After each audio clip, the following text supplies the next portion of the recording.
Up trend का सबसे dangerous trap खुद बायर्स के लिए ही होता है और ज्यादातर लोग इसे देख ही नहीं पाते। इस एपिसोड में हम सिर्फ एक ही चीज समझेंगे कि अप ट्रेंड में बायर्स कैसे और कहाँ ट्रैप होते हैं। चलिए इसे लाइव स्क्रीन पे एक्सप्लेन करते हैं। दोस्तों, जैसा कि मैंने अभी आपको बताया कि अप ट्रेंड में सेलर्स तो ट्रैप होते ही होते हैं, लेकिन उसके साथ बायर्स भी ट्रैप होते हैं और जब बायर्स ट्रैप होते हैं तभी असली ट्रैप होता है और ट्रैप के बाद का मूवमेंट बहुत भयंकर होता है। यहाँ पर अभी आपको एक एग्जांपल दिखा रहा हूँ अप ट्रेंड का। यहाँ पर क्या हुआ कि मार्केट एक ट्रेंडी अपसाइड में डायरेक्शन में था, थोड़ा सा करेक्शन कर रहा था अप डायरेक्शन में। ओवरऑल मीनिंग क्या बता रहा हूँ कि मार्केट एक अप डायरेक्शन में था। यहाँ पे क्या हुआ था, मैक्सिमम जो एसएल्स है, बायर्स के एसएल्स, वो इस पॉइंट पे थे और एक इस पॉइंट पे थे। मार्केट ने क्या किया कि मार्केट करेक्शन देते, आपको तो पता है कि अप ट्रेंड जा रहा है तो मार्केट एकदम सीधा तो ऊपर ऐसा इस तरीके से नहीं भागेगा, ऐसा नहीं भागेगा, थोड़ा सा करेक्शन लेगा, फिर थोड़ा ऊपर जाएगा, फिर ऐसा जाएगा, फिर थोड़ा करेक्शन करके फिर से ऐसा मूव करेगा। तो ओवरऑल मीनिंग क्या है कि मार्केट एक करेक्शन पॉइंट देके ऊपर जाता है। यहाँ पर क्या हुआ था कि जो मैक्सिमम जो बायर्स थे उनके एसएल इस पॉइंट पे थे और इस पॉइंट पे थे। यहाँ पर एग्जैक्टली मार्केट ने क्या किया कि जो बायर्स के एसएल है उनको ग्रैब करने के लिए मार्केट ने अपना ये हायर हाई ब्रेक करने से पहले जो यहाँ पे स्टॉप लॉस लगे हुए थे, ये और ये, एकदम से एक बड़ी कैंडल यहाँ पर आप दिख रही होगी, एकदम से एक कैंडल आई। एक सेकेंड, अभी आपको क्लियर दिखा देता हूँ। आप क्लियरली देख सकते हैं कि इस लेवल पे एग्जैक्टली इसी पॉइंट पे आकर मार्केट ने यहाँ पर जो बाय करके एसएल लगाए हुए थे इस लेवल पे और जो इस लेवल पे एसएल लगाए हुए थे, उनके स्टॉप लॉस एक ही रेड कैंडल ने आए और रेड कैंडल नीचे भी क्लोज नहीं हुई बल्कि ऊपर क्लोज दिया। और आप देख सकते हैं कि उसके बाद का मोमेंटम कितना भयंकर रहा है। और सबसे इम्पोर्टेंट बात आपको ये बता देता हूँ कि ट्रैप जब भी होता है, मैं आपको क्या बता रहा हूँ कि जब भी ट्रैप होता है आपका जो एसएल होता है उससे ट्रेल नहीं करना यार, क्योंकि मैंने भी ये कॉन्सेप्ट बहुत बार प्रैक्टिस किया हुआ है। ट्रैप के बाद यानी कि आपका जब ओरिजिनल ट्रैप होगा इस लेवल पे, ऐसा मतलब इस लेवल पे बायर्स ट्रैप होंगे, बायर्स ट्रैप होने के बाद आपकी एंट्री कुछ आई थिंक इस लेवल पे आपकी एंट्री होगी। आपका एसएल है ना, वो आपको इस लेवल के थोड़े से 50 से 100 पिप्स के इस रेंज के अंदर आपको यहाँ पे एक्स्ट्रा स्टॉप लॉस का बफर लगाना है।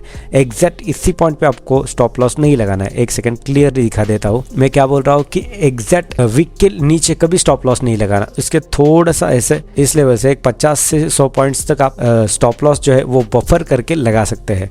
यहाँ पर अगर आपने स्टॉप लॉस इस लेवल पे लिया होता तो आपका स्टॉप लॉस खुद का आपका स्टॉप लॉस एंड करके मार्केट फिर से वापस गया है। तो यहाँ पर मैं बताना क्या चाह रहा हूँ कि आपका जो ओरिजिनल स्टॉप लॉस है ट्रैप के बाद का, वो आपको कभी भी ट्रेल नहीं करना है। ट्रेलिंग का कॉन्सेप्ट बाकी चीजों में काम करता होगा, लेकिन जो हम ट्रैप का कॉन्सेप्ट में देख रहे हैं उसमें ज्यादातर स्टॉप लॉस होता है। यानी कि हमारा काम यही होता है कि जब लोगों के स्टॉप लॉस जाएंगे तभी हमारी एंट्री बनेगी और उसके बाद ही हमें जो अगला मूव है वो कैप्चर करेगा। तो उसमें हमें क्या करना है कि हम खुद ट्रैप न हो इसलिए थोड़ा सा एक्स्ट्रा बफर लगाना है और स्टॉप लॉस ट्रेल नहीं कर सकते। हाँ, फ्यूचर में ऐसा हो सकता है कि आप जब बहुत ज़्यादा एक्सपीरियंस आ जाए आपको, कि मार्केट का भी मुझे बहुत सारा एक्सपीरियंस हो गया है तो मुझे पता है कि मार्केट कहाँ से क्या करेगा, तब उस पर्टिकुलर लेवल पे जाने के बाद आप वो सोच सकते हैं कि हाँ मैं यहाँ पे स्टॉप लॉस कर सकता हूँ। लेकिन जब आप एक बिगिनर लेवल की बात यहाँ पर आती है तो को जो स्ट्रिक्ट कॉन्सेप्ट है उनको ही आपको स्ट्रिक्ट रूल के साथ फॉलो करना है। अभी देख लेते हैं कि मेरे ख्याल से लगभग यहाँ पे किस लेवल पे एंट्री लगी होगी, मैंने आपको बताया, और स्टॉप लॉस कहीं तो यहाँ पर होगा। तो मार्केट ने एग्जैक्टली क्या किया है, ये वाला पॉइंट है ना, यहाँ तक मार्केट नहीं आ पाया है। आप देख पा रहे होंगे यहाँ पर कुछ मेरे ख्याल से एक 40 पॉइंट के आसपास, 40 पिप्स के आसपास यहाँ पे कुछ रेंज रहा होगा स्टॉप लॉस हिट करने के लिए। तो इसके आगे हमें सोचना है कि यहाँ पे 40 पिप तो हमारा ऑफिशियल स्टॉप लॉस होगा वो कहीं तो यहाँ पर होगा। और जब हम रिस्क टू रिवॉर्ड रेशियो के कैलकुलेशन के हिसाब से अपना risk to reward ratio level set करेंगे तो इसी लेवल से सेट करना है, नहीं तो आप सोचोगे कि मेरी एंट्री यहाँ पर लगी है तो एग्जैक्टली इसी लेवल के रेंज का risk to reward ratio follow करो। नहीं भाई, जहाँ पर आपको स्टॉप लॉस लगा है, जिस भी लेवल पे आपने स्टॉप लॉस लगाया है उस लेवल को कैप्चर करके आपको अपना risk to reward ratio identify करना है। एक सेकंड, मैं भी आपको एग्जांपल के साथ यहाँ पर शो कर देता हूँ। सो ट्रैप के बाद आपकी एंट्री मान लीजिए कि कहीं तो इस लेवल पे कहीं तो लगी होगी ट्रैप के बाद। सो आपका एसएल कुछ यहाँ पर आएगा, कुछ इस लेवल पर। और रिस्क टू रिवॉर्ड रेशियो मैं तो 1:3 ही रखता हूँ maximum times of the number. हाँ, तो यहाँ पर लगभग 1:3 का रिस्क टू रिवॉर्ड रेशियो यहाँ पे कैप्चर करके हो सकता है कि थोड़ा सा एग्जाम्पशन दे सकते हैं कि मार्केट आपका जो टीपी पॉइंट है उस लेवल से थोड़ा सा नीचे आके फिर रिवर्सल कर जाए और आपका टीपी हिट होने का रह जाए। लेकिन यहाँ पर आपको पेशेंस दिखाना है और आपका एंट्री आपको क्लोज नहीं करनी है जब तक आपका एसएल या टीपी जो भी कोई आपका ऑर्डर होता है, एक तो जाएगा तो एसएल जाएगा, नहीं तो टीपी मिलेगा। ये आपका कंप्लीट क्लिस्टर क्लियर होना चाहिए। आप बीच में कहीं तो ट्रेड क्लोज कर देंगे और फिर आपको रिग्रेट होगा कि यार मैंने फिर से मिस्टेक कर दी। सो बताने का पॉइंट यही है कि आपको बस अपने सेटअप के अकॉर्डिंग आपको बहुत स्ट्रिक्ट रूल फॉलो करना होगा, तभी आप मार्केट में पैसा बना पाएंगे। सो एक एग्जांपल ये भी था दोस्तों। आपकी इन्फॉर्मेशन के बता दो कि ये चीज़ें 1-2 दिन में या 1-2 महीने में होने वाली चीज़ नहीं है। जैसे जैसे आपका एक्सपीरियंस बढ़ता जाएगा वैसी वैसी चीज़ें आपको समझते आ जाएंगे। सो मेरे ख्याल से एक और एग्जांपल देखते हैं। सो दोस्तों यहाँ पर मुझे एक एग्जांपल दिख रहा है। सो मार्केट इससे पहले एक डाउन डायरेक्शन में था, एक डाउन ट्रेंड यहाँ पे चल रहा था। लेकिन जब ये डाउन ट्रेंड कंटिन्यू हो रहा था तो उसने जो अपना रीसेंट जो उसका लोअर लो था वो यहाँ पर ब्रेक कर दिया, लेकिन यहाँ पे क्लोज नहीं दे पाया। एग्जैक्टली इसी लेवल के ऊपर इसने क्लोज दिया। सो जब ये इसका लोअर हाई जब ये इसने ब्रेक कर दिया तब हम सोच सकते हैं कि यहाँ से एक न्यू ट्रेंड स्टार्ट हुआ है। सो जब इसने ये लेवल ब्रेक किया यहाँ से एक अप ट्रेंड की शुरुआत हुई है। सो अभी आपको दिखा देता हूँ कि यहाँ पर आप ट्रैप कैसे फाइंड कर सकते हैं या यहाँ पे ट्रैप कैसे हुआ है। सो दोस्तों यहाँ पर हुआ क्या है कि मार्केट जैसे ही यहाँ से अप ट्रेंड के लिए शिफ्ट हुआ, अपना एक हायर हाई क्रिएट किया।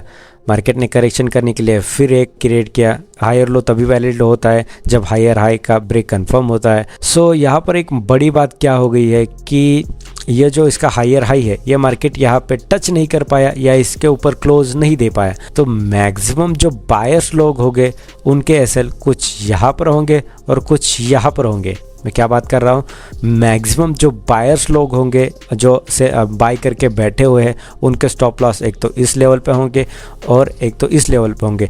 मेजॉरिटी ऑफ चांसेस ये है कि मैक्सिमम बायर्स के सेल इसी लेवल पे होंगे। सो मार्केट ने यहाँ पर क्या किया है, जो मैक्सिमम बायर्स का लेवल होता है मार्केट हमेशा उसी डायरेक्शन का जाता है, यानी कि जहाँ पे ज़्यादा स्टॉप लॉस होंगे मार्केट वहाँ एक मैग्नेट की तरह मार्केट उस डायरेक्शन में अट्रैक्ट होगा। सो यहाँ पर एग्जैक्टली हुआ क्या, मैक्सिमम बायर्स के सेल इस लेवल पे थे। मैं क्या बात कर रहा हूँ यहाँ पे, मैक्सिमम बायर्स के सेल इस लेवल पर थे। सो यहाँ पर क्या किया, मार्केट ने यहाँ पर बायर्स के एसएल ग्रैब किए। और सबसे इम्पोर्टेंट बात यह है कि जो ट्रैप की कैंडल होती है वो maximum times of the number वो कभी ट्रैप का लेवल है उस लेवल के नीचे क्लोज नहीं देती है। अप ट्रेंड की बात कर रहा हूँ यहाँ पर मैं। और रही बात यहाँ पर एंट्री लेने की, तो 30 मिनट का टाइम फ्रेम देख रहे हैं, इसलिए ऐसा तो नहीं होगा कि हम 30 मिनट पे ही एंट्री लेंगे। जो भी हम टाइम फ्रेम यूज़ करते हैं, मान लीजिए कि आप 5 मिनट की कैंडल यूज़ कर रहे होंगे, मान लीजिए कि आप 15 मिनट की कैंडल यूज़ कर रहे होंगे, तो उसके अकॉर्डिंग यहाँ पर आप कहीं तो एंट्री लेंगे तो आपकी एंट्री लगभग मेरे ख्याल से इस लेवल पे लगनी चाहिए। एक सेकेंड, 5 मिनट का टाइम फ्रेम देखा जाए तो कुछ इस लेवल पे आपकी एंट्री लगी होगी। स्टॉप लॉस हम यहाँ पर ऐसा ले लेते हैं एक्स्ट्रा बफर के लिए थोड़ा सा, और यहाँ पे स्टॉप लॉस लेके आते हैं और हम अपना क्या रिस्क रिवॉर्ड रेशियो कौन सा फॉलो करते हैं, 1:3। आप देख सकते हैं दोस्तों यहाँ पर एग्जैक्टली 1:3 का रिस्क रिवॉर्ड रेशियो या उससे भी थोड़ा सा मार्केट ऊपर जाके हमारा टीपी यहाँ पे कंप्लीट हो गया था। और यहाँ की बात करें तो यार यहाँ पर कोई न्यूज़ होगी मेरे ख्याल से, क्योंकि इतनी बड़ी कैंडल न्यूज़ के टाइम पे ही बनती है। यहाँ पे न्यूज़ होगी और जो भी लोगों ने यहाँ पे टीपी कलेक्ट नहीं किया है, जिस भी लोगों ने यहाँ पे टारगेट नहीं लिया है, उनके स्टॉप लॉस इस लेवल पे लिए है। यहाँ पर हमें टेंशन लेने की ज़रूरत नहीं है क्योंकि यहाँ पर हमारा टीपी ऑलरेडी टच हो चुका है। अभी बहुत लोग कहेंगे कि यार ये तो या तो अब बहुत लोग यहाँ पर कहेंगे कि ये तो डाउन डायरेक्शन के लिए ट्रेड स्टार्ट हुआ था। नहीं भाई, आप देख नहीं पा रहे हो कि मैंने क्या कहा था, हायर लो तभी वैलिड होता है जब रीसेंट का हायर हाई ब्रेक होता है। सो यहाँ पर रीसेंट का जो लेटेस्ट हायर हाई था वो यहाँ पर मार्केट ब्रेक नहीं कर पाया था, और जो यहाँ का हायर हाई था उसने मार्केट को ब्रेक कर दिया था। तो यहाँ पर मेन हायर लो कौन सा था, सो ये लेवल का मेन हायर लो था। और मैक्सिमम एसएल भी इस लेवल पे थे। तो मार्केट ने सिंपल क्या किया, लोगों के स्टॉप लॉस खाए, एंट्री दिया, फिर मार्केट ने अपना ओरिजिनल जो 1:3 का जो हम फॉलो करते हैं, आप 1:2 भी रख सकते हैं, लेकिन हमारी community maximum types of the number 1:3 का ही रिस्क रिवॉर्ड रेशियो फॉलो करती है। तो यहाँ पर आपका बहुत ही आसानी से और आराम से 1:3 का रिस्क रिवॉर्ड रेशियो कंप्लीट हो चुका है। ऐसा नहीं है कि दोस्तों मैं ओवर कॉन्फिडेंस में आकर आपको कुछ भी बोल रहा हूँ, यहाँ पे हर एक चीज़ लॉजिकल बेसिस में मैं आपको समझा रहा हूँ, आप समझ पा रहे होंगे। और रही बात इस कैंडल की, तो मैंने आपको पहले ही बताया कि यहाँ पे कोई न्यूज़ होगी जिसकी वजह से मार्केट नीचे आया फिर से ऊपर चला गया, लेकिन यहाँ पर मेजर बात यहाँ पर ये होती है कि मार्केट अपने ट्रेंड को फॉलो करता है। मैंने क्या कहा, मार्केट अपने ट्रेंड को फॉलो करता है। यहाँ से एक अप ट्रेंड की शुरुआत हुई थी, तो मार्केट एक यहाँ पर अप ट्रेंड ही कंटिन्यू हुआ है। सो एक और एग्जांपल देख लेते हैं। हाँ, ये एग्जांपल आप बहुत अच्छी तरीके से समझ सकेंगे। मार्केट एक कंटिन्यूअसली अप डायरेक्शन में था, यहाँ पर करेक्शन लिया, ये हाई नहीं ब्रेक कर पाया, ये भी हाई नहीं ब्रेक किया, यानी कि थोड़े से एक समय के लिए मार्केट एक साइडवेज रेंज में चला गया था। एक साइडवेज रेंज में ना तो मार्केट अप जा रहा था, ना तो मार्केट डाउन जा रहा था। लेकिन कुछ टाइम बाद जब यहाँ पर मार्केट ने अपना ऑफिशियल जो ओरिजिनल ट्रेंड चल रहा था अप ट्रेंड, वो यहाँ पर कंटिन्यू किया। लेकिन यहाँ पर एक प्रॉब्लम क्या हो रही है कि मैक्सिमम जो बायर्स लोगों के एसएल अभी भी यहाँ पे कहीं तो स्टक थे। मैं क्या बोल रहा हूँ कि मैक्सिमम जो बायर्स लोगों के एसएल यहाँ पे स्टक थे इस लेवल पे, उनके स्टॉप लॉस ग्रैब करने के लिए मार्केट यहाँ पे फिर से वापस आया था। ये कोई दोस्तों कोइंसिडेंस नहीं है, मार्केट इसी तरीके से चलता है। मैंने आपको कितने सारे एग्जांपल बताए होंगे, मार्केट उसमें इसी प्रिंसिपल पे मार्केट काम करता है। अब बहुत लोग यहाँ पर ऐसा भी कहेंगे कि भाई या तो पहले से ही एक बहुत मूवमेंट दिया है। भाई मैं यहाँ पे मूवमेंट की बात नहीं कर रहा हूँ, मैं यहाँ पे मूवमेंट की बात नहीं कर रहा हूँ, मैं यहाँ पर कॉन्सेप्ट की बात कर रहा हूँ कि लोगों के अभी भी स्टॉप लॉस किस लेवल पे पड़े हैं। क्या बात कर रहा हूँ मैं, लोगों के स्टॉप लॉस अभी भी रियल टाइम में किस लेवल पे पड़े हुए हैं। तो सीधी सी बात है भाई, stop loss support and resistance ही है एक तरह का, लेकिन हम इसे लोगों के एसएल के जोन के तरह देखते हैं। जैसे कि मैंने अभी आपको बताया कि मैक्सिमम जो बायर्स लोग थे उनके एसएल इस लेवल पे थे। मार्केट यहाँ से डायरेक्टली यहाँ पे नीचे आया, लोगों के स्टॉप लॉस ग्रैब किए और यहाँ पे मार्केट ने आई थिंक एक सेकेंड अभी देख लेते हैं कहीं तो, क्योंकि 30 मिनट की कैंडल है, 5 मिनट या 15 मिनट की अगर देखा जाए तो किसी इस लेवल के आसपास मार्केट ने मेरे ख्याल से ट्रेड दिया होगा।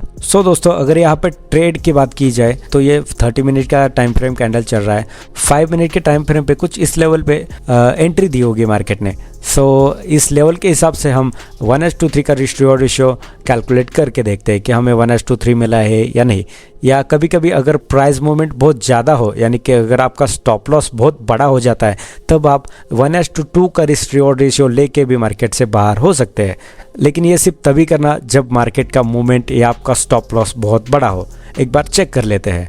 यहाँ पर मुझे सिंपल तरीके से दिख रहा है कि यार यहाँ पे किसी पे जब ट्रेड लिया होगा तो उसका स्टॉप लॉस ऑब्वियसली बहुत ज़्यादा होगा, क्योंकि यहाँ पे बहुत बड़ा मूवमेंट है। एक सेकंड फिर भी इसे कैलकुलेट कर लेते हैं। हमारी एंट्री कुछ मेरे ख्याल से इस लेवल पे लगी होगी शायद। हाँ, इसका बफर के साथ हम यहाँ पे स्टॉप लॉस लगाते हैं। ओरिजिनल स्टॉप लॉस यहाँ पर आता है और बफर के साथ स्टॉप लॉस लिया जाए, यानी कि लगभग 50 से 100 पिप्स के आसपास आप अपना स्टॉप लॉस कैरी कर सकते हो।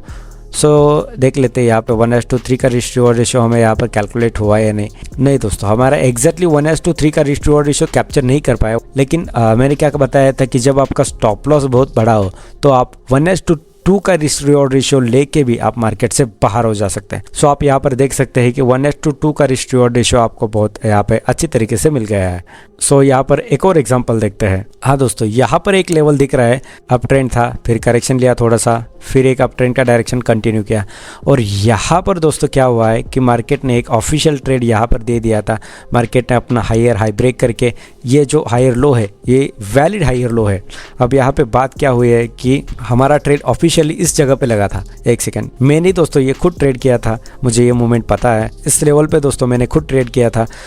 मार्केट ने यहाँ पर क्या किया कि जो कुछ थोड़े बहुत बायर्स लोगों के स्टॉप लॉस यहाँ पर थे, उनके स्टॉप लॉस यहाँ पे ग्रैब किए, ऊपर क्लोज दिया। लेकिन यहाँ पर हुआ क्या है कि एंट्री मेरे ख्याल से कुछ इस लेवल पे मेरी लगी हुई थी। एक सेकंड ड्रॉ करके दिखाता हूँ। हाँ, कुछ इस लेवल पे एंट्री लगी हुई थी।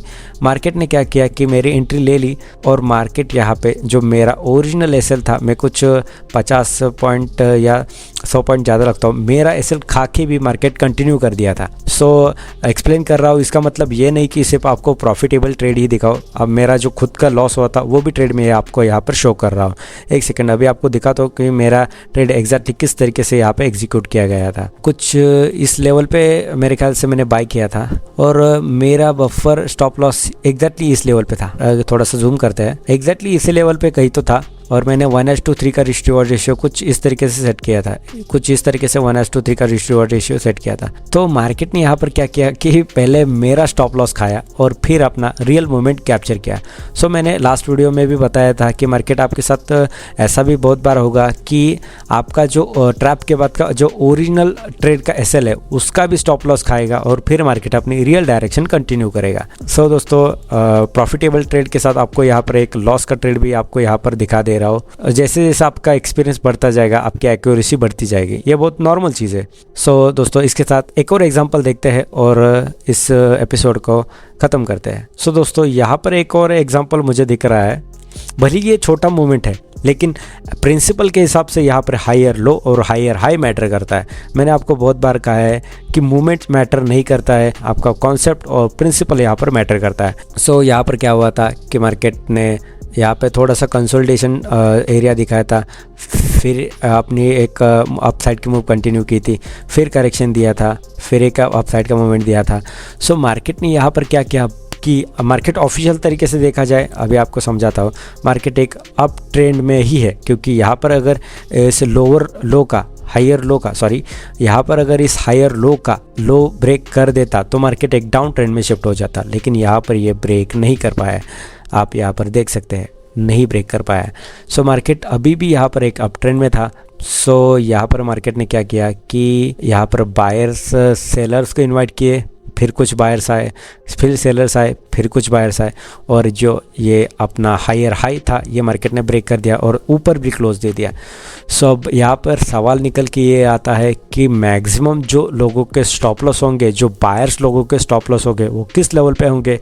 ऑब्वियसली तरीके से इस लेवल पे होंगे और इस लेवल पे होंगे। सो मार्केट ने यहाँ पर क्या किया है, इन दोनों के मैक्सिमम लोगों के मैक्सिमम बायर्स के एसएल इस लेवल पे थे। मार्केट क्या किया, एक ही कैंडल आई, क्लोज भी नहीं दिया, विक के साथ आई और मार्केट ने स्टॉप लॉस कलेक्ट किए और बूम, मार्केट ने अपना अगला ऑफिशियल मूव अप ट्रेंड का कंटिन्यू यहाँ पर किया है। और मैंने आपको पहले भी बताया है कि ट्रैप के बाद का मूवमेंट बहुत भयंकर होता है। सो अब इसकी एंट्री भी आपको समझा देता हूँ कि हाँ, और ये भी बता देता हूँ कि दोस्तों ये ट्रेड मैंने लिया होता, लाइव में ये ट्रेड मैंने लिया हुआ था। आपको दिखा देता हूँ कि कुछ इस लेवल पे मेरी एंट्री होगी शायद, एक सेकेंड, कुछ इस लेवल पे मेरी एंट्री थी, 15 मिनट में शायद ली होगी, 15 मिनट या 5 मिनट, मुझे अभी एग्जैक्टली याद नहीं है, लेकिन कुछ इस लेवल पे मेरी एंट्री लगी हुई थी। सो कैलकुलेट करके देख लेते हैं, कुछ इस लेवल पे एंट्री लगी हुई थी क्योंकि ये मूवमेंट एक 15 मिनट का मूवमेंट है, लेकिन जब ट्रैप देता है तो मार्केट में मूवमेंट बहुत ज़्यादा हो जाता है और जो ट्रेड देने वाली कैंडल होती है वो भी, उसका मूवमेंट भी बहुत ज़्यादा होता है। सो कुछ इस लेवल पे एंट्री लगी हुई थी, बफर के साथ मैंने स्टॉप लॉस लगाया था। सो यहाँ पर मैं 1:3 का रिस्क रिवॉर्ड रेशियो कैलकुलेट करता हूँ। और दोस्तों, आपको सबसे इंपॉर्टेंट बात आपको बता देता हूँ कि ये बहुत मार्केट यहाँ पे कंसोलिडेट कर रहा था, तो ये बहुत बड़ा मूवमेंट नहीं था। लास्ट टाइम जब हमने पिछला ट्रेड जब हमने एनालाइज किया था उसमें मूवमेंट बहुत ज़्यादा था, यानी कि स्टॉप लॉस बहुत बड़ा लग रहा था वहाँ पे, इसलिए हमने उसमें 1:2 का रिस्क रिवॉर्ड रेशियो कैप्चर किया था। लेकिन ये यहाँ पर मूवमेंट कम है, इसमें 1:3 का ही कैप्चर करेंगे। तो आप देख सकते हैं कि बहुत ही आसान तरीके से यहाँ पर हमें 1:3 का रिस्क रिवॉर्ड रेशियो मिल गया है। सो दोस्तों, बात तो यही है कि यार कभी कभी आपके साथ ऐसा भी होगा कि आपका जो सेटअप के बाद और आपका स्टॉप लॉस खा के हुई मार्केट आपकी रियल डायरेक्शन कंटिन्यू करेगा। ऐसा आपके साथ बहुत बार होगा। दोस्तों, ये बात भी ज़रूरी नहीं है कि आपका हर दिन प्रॉफिट ही हो। दोस्तों, यहाँ पर आपको प्रॉफिट भी होगा और लॉस भी होगा, लेकिन हम यहाँ पर risk reward ratio high maintain करते हैं, इसलिए ओवरऑल रिजल्ट देखा जाए तो हम यहाँ पर प्रॉफिट में ही क्लोज करेंगे अगर ये रिस्क रिवॉर्ड रेशियो फॉलो करते हैं विद डिसिप्लिन एंड पेशेंस। सो दोस्तों, यही कुछ अप ट्रेंड के ट्रैप के एग्जांपल्स आपको दिखाए कि अप ट्रेंड में सेलर्स भी कैसे ट्रैप होते हैं और बायर्स भी कैसे ट्रैप होते हैं। होप सो दोस्तों, अभी आप समझ गए होंगे कि अप ट्रेंड में बायर्स किस तरीके से ट्रैप होते हैं। दोस्तों, होप सो अब आप समझ गए होंगे कि अप ट्रेंड में बायर्स कहाँ और कैसे ट्रैप किया जाता है। दोस्तों डेफिनेटली ये एपिसोड आपको पसंद आया होगा। अगर वीडियो आपको पसंद आए तो इस वीडियो को लाइक करें और अगले वीडियो में हम डाउन ट्रेंड में सेलर्स कैसे ट्रैप किया जाता है ये हम जानने वाले हैं। सो अगला वाला एपिसोड आपसे मिस ना हो इसलिए चैनल को सब्सक्राइब भी जरूर से कर देना। मिलते हैं अगले एपिसोड में जहाँ होगी सिर्फ सच की बात और ट्रेडिंग की बात। So keep learning and keep growing.